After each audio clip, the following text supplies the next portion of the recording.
আসসালামু আলাইকুম, সবাই কেমন আছেন? আশা করি আল্লাহর রহমতে সবাই ভালো আছেন। আজকে চলে আসছে একটা নতুন ভিডিও নিয়ে, গুরুত্বপূর্ণ বিষয়। খরগোশকে ঘাসের পাশাপাশি যে আমরা দানাদার খাবারটা দিই, ঘাস তো খরগোশের প্রধান খাবার, পাশাপাশি যে দানাদার খাবারটা দিই আমরা, ওইটা আজকে আমি নিয়ে আসছি কিনে বাজার থেকে। তো ওইটা আপনাদেরকে দেখাই যে আপনার দানাদার খাবার আমি কি কি দিই। আর এদেরকে আপনারা অনেকেই তো দানাদার খাবার খাওয়া অনেক রকম ভাবে, আমি যেটা খাওয়াই আপনারা যদি চান তাহলে এইভাবে খাওয়াতে পারেন। এটা অনেক পুষ্টিগুণ, যারা খামার করেন তাদের জন্য মেন এটা খাওয়াতেই হবে। আর যারা বাসায় পালেন তারা অল্প কিছু এটা খাওয়ালে আপনাদের র্যাবিটের বডি ফিটনেস ঠিক থাকবে। ঠিক আছে, তো আমি দেখাই।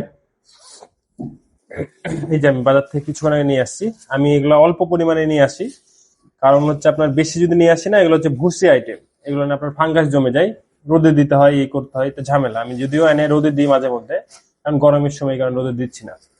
প্রথমে যে আইটেমটা দেখতে পাচ্ছেন এটা হচ্ছে সব থেকে পুষ্টিকর আইটেম এগুলোর ভিতরে।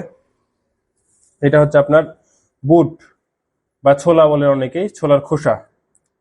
এটা আপনার মেল খরগোশকে খাওয়াতে হয়, ফিমেল খরগোশ যেগুলো বাচ্চা দেয় ওদেরকেও জন্য অনেক পুষ্টিকর।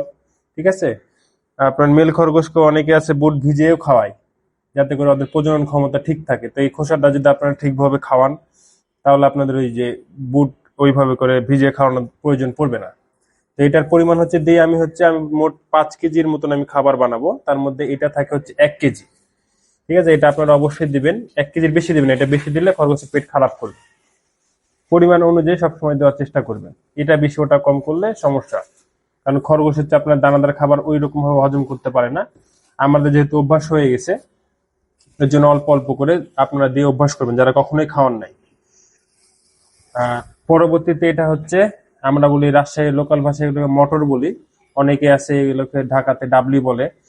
তো মটর বা ডাবলির খোসা, এগুলো সব আপনারা গরুর দোকানে পেয়ে যাবেন। ঠিক আছে, গরুর খাবারের দোকানে। এই যে দেখেন, ডাবলির খোসা বা মটরের খোসা, এটাতেও খরগোশের জন্য অনেক পুষ্টিগুণ আছে। এগুলো মেনলি ছাগলকে খাওয়ায়, আর খরগোশ আর ছাগল প্রায় সেম খাবারই খায়, এটা আপনারা বুঝতে পারলে হবে। খরগোশ আর ছাগলের সেম খাবার, তারাও লতা পাতা খায়, এরাও যা খায় খরগোশ আর ছাগলও সেই খায়। তো এটারও পুষ্টিগুণ অনেক। এটাও আপনারা 1 কেজি পরিমাণ দিবেন, এটা খাওয়ালে কোনো সমস্যা হবে না। আপনারা চেষ্টা করবেন যে যেগুলো দানাদার খাবার এগুলো সবসময় কম করে দেওয়া। আর 1 কেজি ওজনের খরগোশের জন্য আপনারা 200 গ্রাম করে ডেইলি খাওয়াবেন বিকাল বেলা করে। ঠিক আছে, এই যে আমি এটা দিলাম আরো 1 কেজি। আর এইটা দিয়ে আমি সব থেকে বেশি, এটা হচ্ছে আপনার গমের ভুসি। এটা খাওয়ালে আপনার খরগোশের দুধের প্রোডাকশন বাড়ে। ঠিক আছে, গমের ভুসি শুধু খাওয়ালেও হয়, অনেকে আছে শুধু গমের ভুসি খাওয়ায়। তো এই যে গমের ভুসি, এটা হচ্ছে মোটাটা, এটা কিন্তু চিকন নিবেন না, আর পরিষ্কার দেখে নিয়ে আসতে হবে। আমি যতটা পারি পরিষ্কার দেখে নিয়ে আসি। এই যে গমের ভুসি আপনার মোটাটা আপনারা দেওয়ার চেষ্টা করবেন, চিকনটা পাওয়া যায়। তো মোটাটা নিয়ে এসে আপনারা যদি সময় পান তাহলে রোদে দিয়ে এগুলোকে খাওয়ানো ভালো। এটা খাওয়ালে আপনার খরগোশের বডি ফিটনেস অনেক ভালো থাকে। আবার তারপরে যে যে খরগোশ বাচ্চা দিয়েছে ওদেরকে খাওয়ালে তাদের দুধের প্রোডাকশন বাড়ে, এটা অবশ্যই রাখবেন। এটার পরিমাণটা আমার কাছে বেশি, এটা দিয়েছে হচ্ছে 2 কেজি। এটাই খালি 2 কেজি, বাদ বাকি সব 1 কেজি করে দেওয়া আছে। যেগুলো কিন্তু আপনাদেরকে প্রতিদিন বললাম না, প্রতি গড় 1 কেজি ওজনের জন্য 200 গ্রাম করে দেবেন অবশ্যই, বিকাল করে। আর এটা হচ্ছে যে আমার 1 কেজি ফিড নিয়ে আসছি, এশিয়াই ফিড, এশিয়ায় গাভীর ফিড। গাভী গরুকে যে ফিডটা খাওয়ানো হয়, 2টা ফিড পাওয়া যায় কিন্তু বাজারে। আগেই বলে দিই, একটা হচ্ছে ষাঁড় গরুর আর একটা হচ্ছে গাভী গরুর। তা আপনারা এটা নিয়ে আসবেন হচ্ছে গাভী গরুর ফিড, বলবেন যে গাভী গরুর এশিয়াই ফিড দেন, তাহলে আপনাদেরকে এটা দিবে। এটা আগে শুধু এশিয়াই ফিডটাই খাওয়াতাম, এখন সবকিছু খাওয়াই এশিয়াই ফিডটা। এটা যদি শুধু খাওয়ান না, গরমের সময় খরগোশের স্টক করার একটা ঝুঁকি থেকে যায়। আমরা আগে শুধু এটা খাওয়াতাম, তো দেখতাম যে এই সমস্যাটা অনেক হয়। রাজশাহীতে তো প্রচুর গরম, তো আপনার এই জিনিসটা যদি আপনি শুধু খাওয়ান তাহলে এটা খরগোশ স্টক করতে পারে, কারণ ফিড খাওয়ালে খরগোশ শরীর গরম হয়ে যায়। তো এটা আমার দেওয়ার কারণ হচ্ছে, আপনার এটা 1 কেজি দিলে এটাতে তো ফিডে সব রকমের পুষ্টিগুণ থাকে, মেডিসিনও দেওয়া থাকে। ফিড যারা তৈরি করে তারা তো ওগুলো সবকিছু দিয়ে তৈরি করে, আবার আপনার খোল টোল যা যাবতীয় যা কিছু হয়, শুটকি মাছের গুঁড়া টুড়া সবকিছু দিয়ে ফিডটা তৈরি করে। এর জন্য এটা দিয়েছি 1 কেজি, যাতে করে খরগোশের ওই যে স্টক করার ঝুঁকি না থাকে।